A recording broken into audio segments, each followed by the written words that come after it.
Undang-Undang 24 maupun aturan pelaksanaan PAHK itu asuransi bagi tenaga kerja itu merupakan kewajiban semua warga negara Indonesia.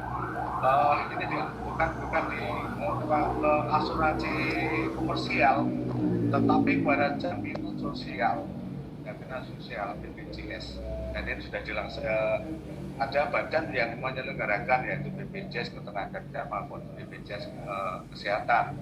Karena memang kami tadi sampaikan ini, kami sedang berusaha untuk mendorong agar tenaga informal, tenaga rentan yang kebanyakan tadi disampaikan ada yang bekerja pada orang lain dan juga tenaga kerja yang mandiri. Mereka berusaha sendiri, tidak mempunyai majikan, tidak mempunyai usaha mandiri, bekerja untuk menghidupi keluarganya.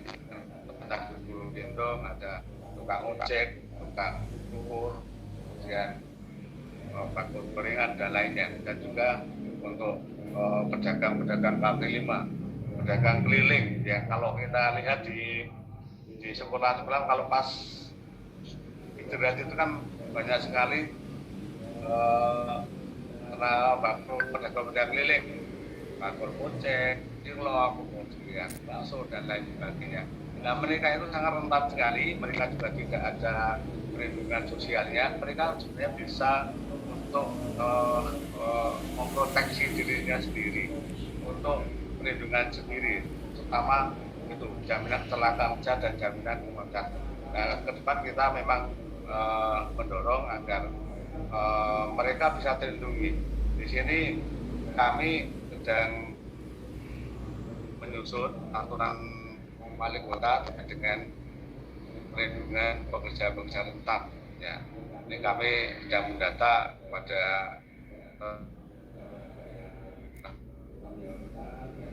sekali Pak di kelurahan-kelurahan. Kemarin kami mendata dengan ada ngaji, petugas sampah, dan juga kerja yang lain yang rentan, dan juga tenaga perempuan yang memang tenaga informal di tempat kita itu didominasi oleh kaum perempuan. Sekarang itu Bu, nanti bisa sambung lagi, kita diskusikan lagi. Terima kasih. Ini awal dari saya. Terima kasih. Nuwun Pak Sumijan. Langsung pun tanggapi Bu Eni. Langsung saja, itu sangat luar biasa. Berarti yang dari Pak Mijan itu memang bidang yang menangani masalah pekerja, Bu Retno. Nah, kebetulan memang ya Pak Mijan, yang untuk pekerja informal kan belum ada payung hukumnya ya Pak Mijan ya? Ya, belum ada. Makanya ini kan kami belum ada payung hukumnya sehingga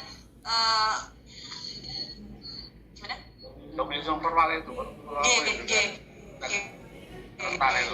Makanya kan kemarin memang dalam atur Bu Retno, sebetulnya antara program dari Disnaker yang terkait dengan perlindungan pekerja penelitian dari Unima Niko itu nanti kayak gaduh.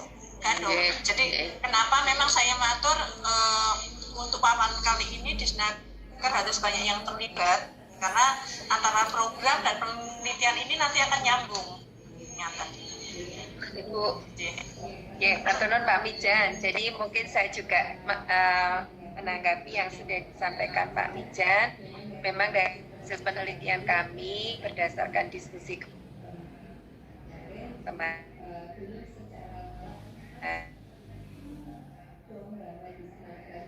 melakukan membuat program. Nah, mungkin yang pertama karena datanya juga belum ada ya Pak Mijan, Bu Eni. Jadi kalau data para pekerja sektor informal terutama perempuan itu belum ada, nah bagaimana kita harus melakukan perlindungan kepada mereka. Nah, mungkin Bu Eni yang pertama sebagai langkah awal tadi sudah disampaikan Pak Mijan akan disusun perwal tentang perlindungan pekerja rentan. Berarti kan harus melakukan identifikasi dulu ya Pak ya di setiap kelurahan tentang pekerja sektor informal. Nah kemarin kami sudah melakukan Pak, yang ketemunya 10.000 sekian tadi ya, padahal menurut hasil 10.000. Nah kami di lapangan kan kami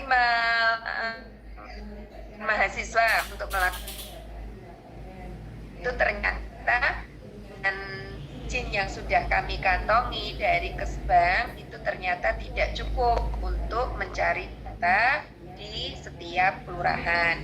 Jadi mahasiswa, ini kami sudah dapat izin kok masih seperti ini. Jadi nah akhirnya waktu itu untuk pendataan membutuhkan waktu yang cukup lama.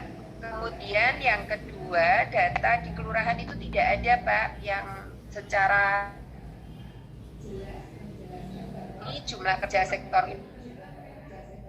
Nah, padahal kalau dari pemikiran kami itu kalau dilihat dari kartu keluarganya kan ada ya pekerjaan swasta, pekerjaan PNS, mungkin bisa didata lewat itu. Akhirnya anak-anak itu terus door to door, ya door to door untuk mewawancara tiap rumah yang mempunyai pekerja sektor informal.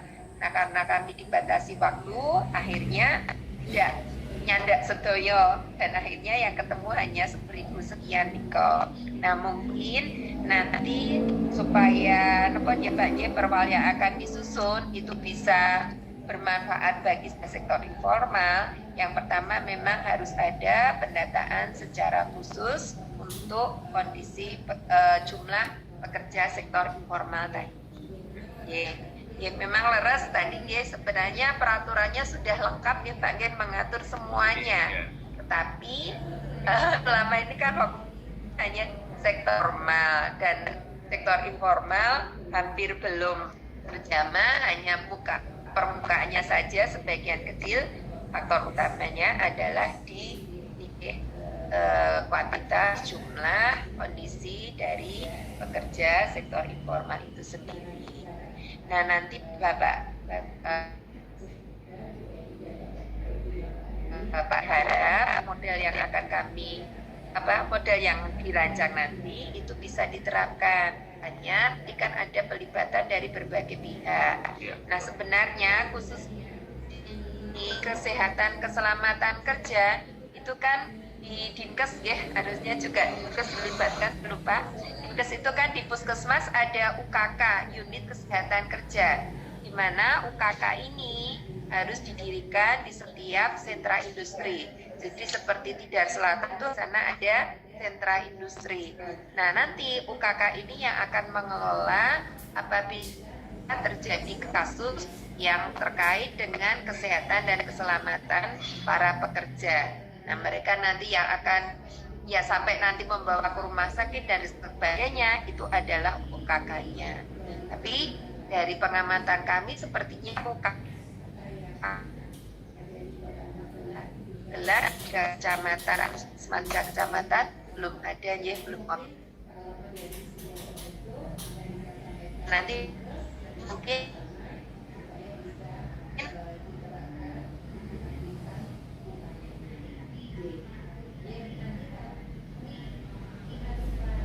dan ada rentan, mudah-mudahan bisa dapat penelitian ini juga bahan pertimbangan. Bu Eni, Ternuan. Ya.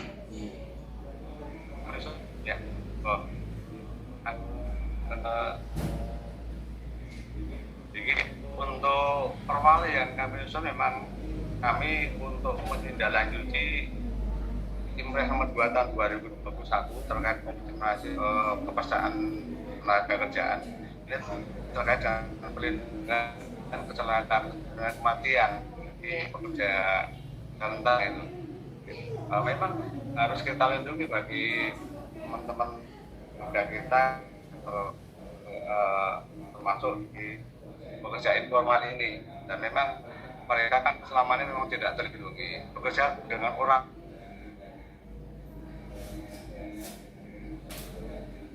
kerja pada uang dan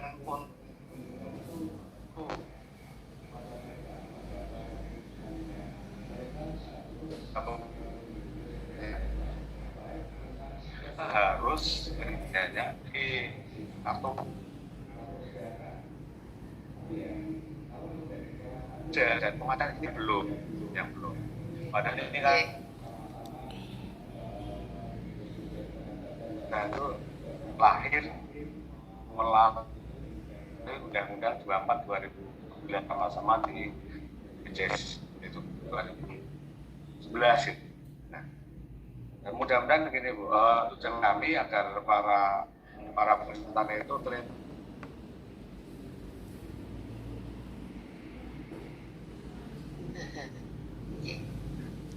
putus Bu Eni. Putus. Ini mungkin internetnya Pak Mijan ini putus. Bu Retno, mau saya Bu ini kebetulan kan ini sebetulnya kan permasalahannya kan banyak ya yang mau diangkat gitu. Termasuk tadi kalau nggak salah kan ada kesejahteraan, kemudian apa tadi ya, ada kesejahteraan, Hukum dan ekonomi Bu, masalah hukum, pemberdayaan. Nah itu kok terputus. Nah kalau dari satu sisi aja Bu Retno, kalau misal tadi yang hukum dan kesejahteraan ini lebih baik kita nanti di rapat selanjutnya mengundang gitu atau bagaimana Niko? Biar nanti dari permasalahan yang panjenengan teliti ini semuanya nanti bisa harapan kita kan dari permasalahan ini kan nanti kan bisa ada solusi ya dari semuanya semua sektor atau bagaimana Niko?